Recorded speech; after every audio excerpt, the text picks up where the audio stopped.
Hi, this is Bernie Borges, host of the Social Business Engine podcast. Welcome back to this UpClose series sponsored by SAP. In this series, we examine the role of social selling at SAP. On episode 1, we covered social selling impact, why managers at SAP encourage social selling. On episode 2, we looked at social selling best practices at SAP. On episode 3, we covered the all-important topic of alignment between sales and marketing for social selling success. On episode 4, we discussed social selling training and enablement at SAP. And the theme of the 5th and final episode of this UpClose series is how SAP is measuring social selling ROI. You'll hear from Kirsten Boileau, Michael Labate, and Arif Johari. So let's get started. Well, Kirsten, let's begin with you.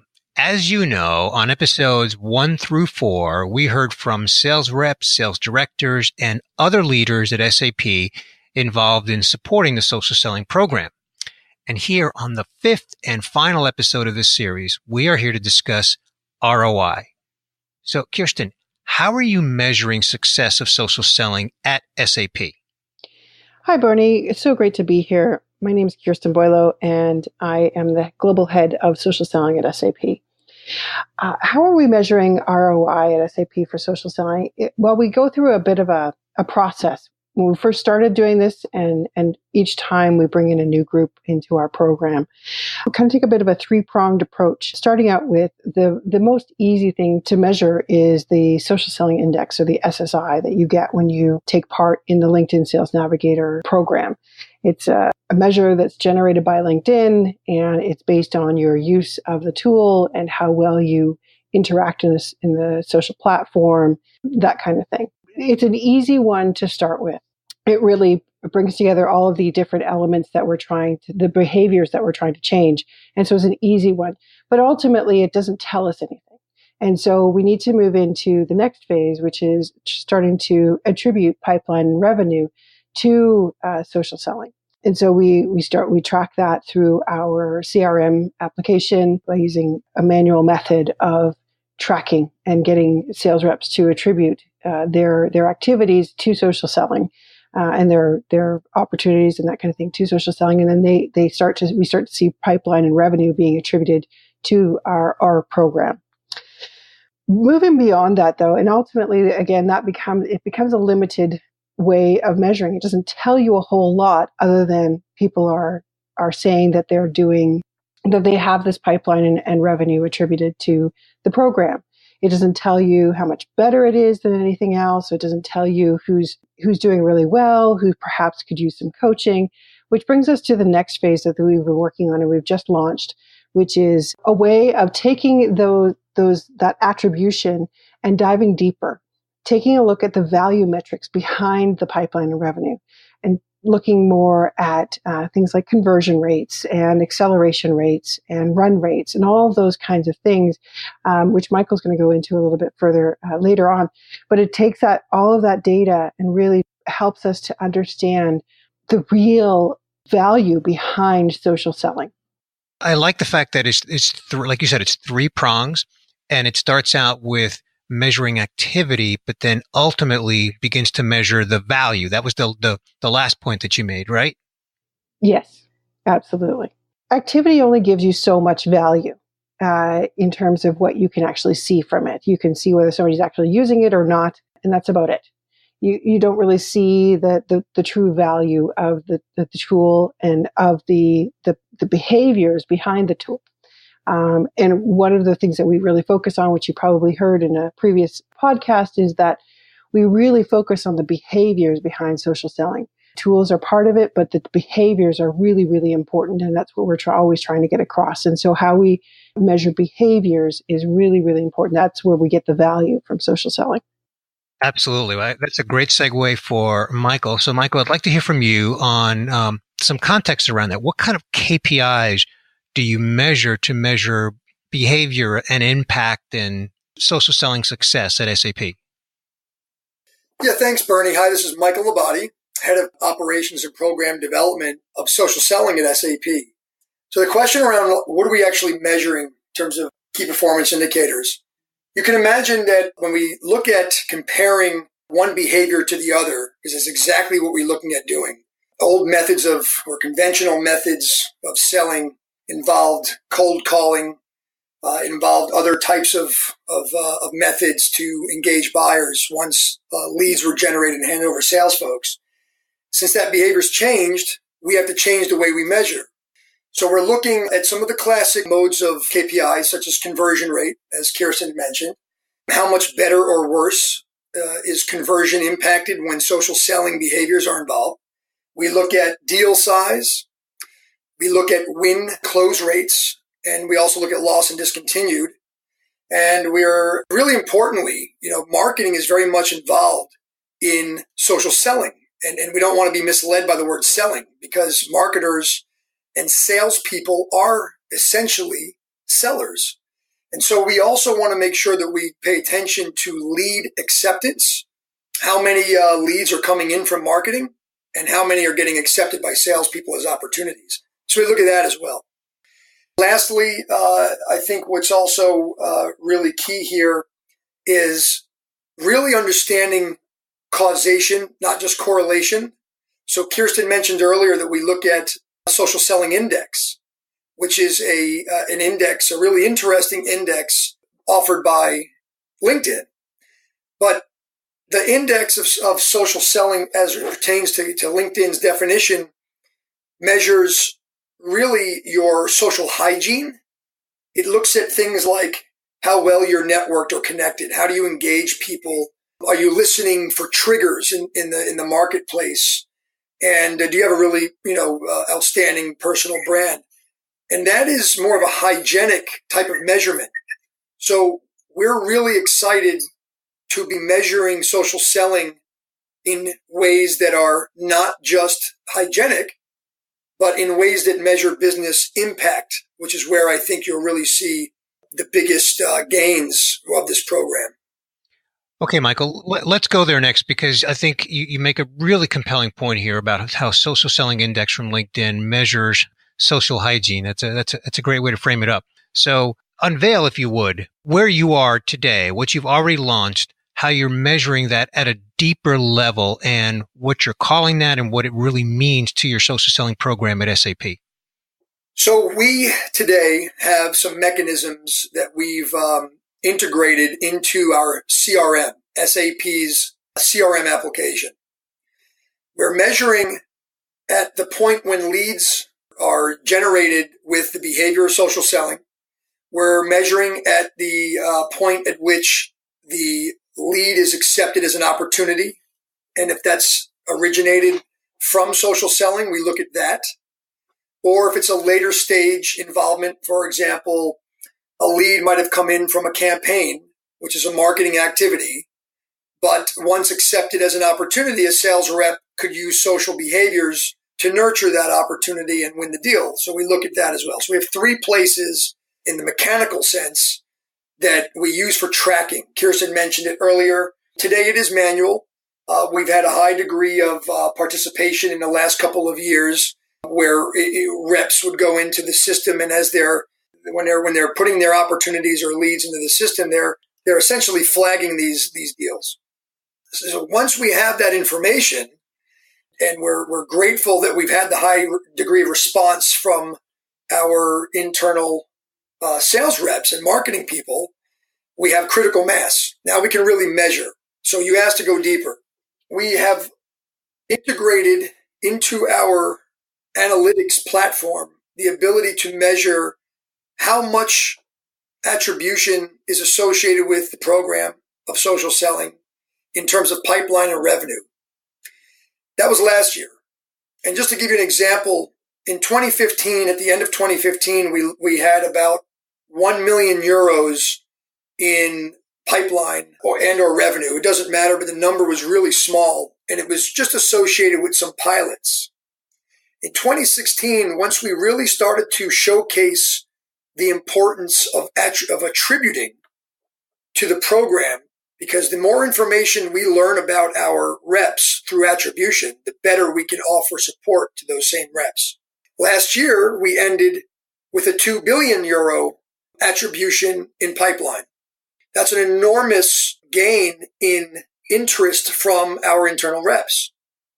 So this year, the way it looks different, and I know that you've got a piece of our segment dedicated to this, so I won't do the big reveal just yet, but we have to take our measurement to the next level. You can't just rely on looking at flat numbers like 2 million pipeline and some revenue and make any sort of, there's no causation. We need to look at causality. We need to look at a higher degree than just correlating between a behavior and some numbers. So the causality is where we start to really hone in on how much better or worse is social selling performing over other types of behaviors. And so we've built out some additional measures that'll help us give really some good insight. And I'll just give you a very kind of few examples. In 2016 until end of 2017, so 2 years of data, on average, social selling converts pipeline value at plus 5.25 percentage points higher than opportunities in pipeline that were not flagged as social selling. So we get closer to causality and we move a little bit away from correlation when you have a critical mass of data. And that was thousands and thousands of opportunities that we analyzed. Similarly, in 2017, the average deal size was 5.6 times. That's 560% larger global average over non-social selling deals that closed. This is closed, booked in one business. So you can imagine when you start to think about this at all levels, right? Especially from upper management looking to optimize and become more efficient so we can make more money and grow. You would say to yourself, well, if the deal sizes are 5.6 times better and convert better, then everybody should be doing this. The next question you would ask is, well, how much of our attribution is social selling? Because if there's a lot of opportunity to continue training and enabling people in our, within our organization, we need to go take advantage of that. Otherwise, we're leaving opportunities and money on the table. Fascinating. Well, Michael, with that kind of growth from 2015 through 2017, that's a lot of great storytelling internally. So where I'd like to go next is, AJ, I'd love to hear from you on how are you communicating among the stakeholders at SAP about all this fantastic ROI? What's some of the communication strategy that goes into that, sharing these great success stories? Hi, Bernie. Thank you for having me today. I am Arif Johari. I manage communications for the social selling program. So when it comes to stakeholders, there are a few stakeholders that we want to communicate to. The first ones are the executives who would sponsor and visibly support our program. So these are the influencers that would help when it comes to social selling adoption and maintaining social selling momentum. And then there are the trainers and the program managers who manages the training and enablement program. And then there are the trainees. So the way that we communicate to these stakeholders, we would host bi-monthly all-hands calls. So basically, these calls are an all-encompassing call that basically summarizes our program, some of our success stories, results, and maybe even platform updates. So through this call, we would also try to reward and recognize some of our social selling frontrunners. So it's a way to basically showcase the success of our program so far. And then we also have our social selling gem group, which is basically our internal social media platform. On that gem group, we have almost more than 5,000 members actually. And in the past year alone, we have increased our membership by 50%. And on this gem group, they basically can get anything around social selling, including training decks, weekly blogs, success stories, and even tips and tricks. So our stakeholders have all of these options to get more informed on social selling, especially when it comes to social selling success stories. As Kirsten mentioned earlier, social selling is all about behavioral change. So one way that we maintain the momentum for the behavioral change that we are going for, we make sure that we're always in front of these stakeholders all the time. Terrific. Kirsten, you have been with the social selling program at SAP from the beginning. So is there anything you'd like to add to the communication strategy about the success, the progress, and the ROI to stakeholders? I just want to reiterate how important it is to have a good communication strategy. We have been challenged and been able to put together a really fantastic communication strategy where we really try to make sure that we're meeting people's needs however they like to be communicated with. That's how we communicate with them. So whether it's through video or through email or a static jam site or however it is, or in person or through online learnings, we try to do a variety of things so that we can meet people's needs no matter how they like to hear about or learn about the topic of social selling. And we really have to make sure that we always have that executive stakeholder, that executive sponsor speaking to those, to our program, speaking about our program. It's an extremely important factor in making sure that we get the attention and we get people to pay attention because they see that this is if someone at the highest levels in the organization is speaking about this topic, it's an important topic. And so they need to pay attention. And so this is really, really where it comes down to, making sure that you have that good communication strategy, having that executive sponsorship, and making sure that it's a well-rounded communication strategy, which, AJ really shared with you how well it encompasses all of the different aspects of communication. Yeah, and I certainly agree with you wholeheartedly, Kirsten, that communication strategy is so important. And so where I want to go next is, we've talked about how you measure success of social selling at SAP, and we talked about the three-pronged approach and some of the KPIs that Michael described, and now we just discussed the communication strategy so that everyone is, in the know and you're maintaining momentum. AJ, you mentioned that it's important to maintain momentum. So, Michael, I want to come back to you because you mentioned earlier that there's a specific approach to measurement that you're ready to unveil here. And I think we're really at a point in this discussion where I want to get into that. So if you would describe the big unveil on how you're measuring social selling success at SAP as we are now into 2018. Let's think of it that we already know the last 10 years with digitalization, with organizations transforming, buying behavior has changed. We know this.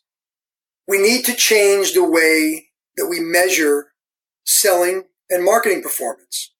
We know that social selling works. We also know that it's reacting, right? It's reactive. It's reacting to those changes. If we're going to start to get in front of this curve, we have to explore new ways by which you value measurement. So we're going to enhance the way we measure ourselves at SAP, and we think that if we enhance the way we measure, the outcome of that enhancement will allow us to maximize how effective we are inside the organization. Bigger deals, more deals, faster deals, and achieve growth. I'm going to give some examples about this. So what are we actually doing? Mm-hmm. We have come up with a way to use indexes to measure selling performance. What I mean by that is much like equity markets are measured using averages. The Dow Jones Industrial Average, the Standard & Poor's, the S&P 500. These are averages. Equity markets and industries measure the performance of those markets and industries against those indexes. Are you performing the index? Are you outperforming the index? Or are you underperforming? So we are looking at the same sort of metaphor in our sales environment, in our marketing environment. So we came up with something called social selling key indices. This is to give people visibility into how they perform against these certain indexes, such as a conversion index, a speed to close index, an average deal size index. The idea is that those that underperform these benchmarks can get training support. And those that outperform, we as a program can learn from them to help others excel. So there's an ecosystem that we get out of this new way of measuring. We've implemented this, so it's no longer a secret, and we have it inside the organization now. And the idea is, just to give some examples, since I've mentioned the sort of measures that we look at, deal size, conversion index. So how does this work? The way that I'd like to use this explanation, I'll use it with a story. Very briefly, let's assume a sales manager selling in the lower general business space for HR software. In our case, this is SuccessFactors. For example, in Turkey, this sales manager would know with these indices how their overall team is performing above or below the social selling, for example, conversion index. They'll also be able to know how do they compare to their market unit. They're in Turkey, but how do they compare to the market unit? And how do they compare to the region? And from the region, how do they compare to the global average for the same exact sales segment, meaning lower general business, and for the same type of products or solutions that they're selling? So when we look at the data, because now that this is out there and we have data, our global average for lower general business cloud computing is performing at 5.9 percentage points greater than non-social selling in the same exact categories. And then we can see this as we go down market unit, country, et cetera, down to the team. That's the general idea that I think is remarkable. So why would we do this? How else can you really incent people to do better that are already doing good? How can you get people moving the needle and stimulating someone that's not performing well anyway is quite easy. It's a lot easier to do than it is to take people who are really doing well and make them do better. Some of those underperformers, sometimes it's simple training. But when you're really at the top, the curve it starts to flatten out. So if we can empower our sales managers across the world and our marketing managers that support the selling activities with information like this, then we're going to be able to move the needle. If a team is already performing well and they've already met quota, imagine if they have the insight that although you've met quota, you're actually under the social selling index for conversion in your region. They don't know that right now. So we're going to empower them to know that. And that's our thesis behind next generation reporting. Well, I would say that that's exciting and it's innovative. Social selling key indices from SAP. Love that. All right.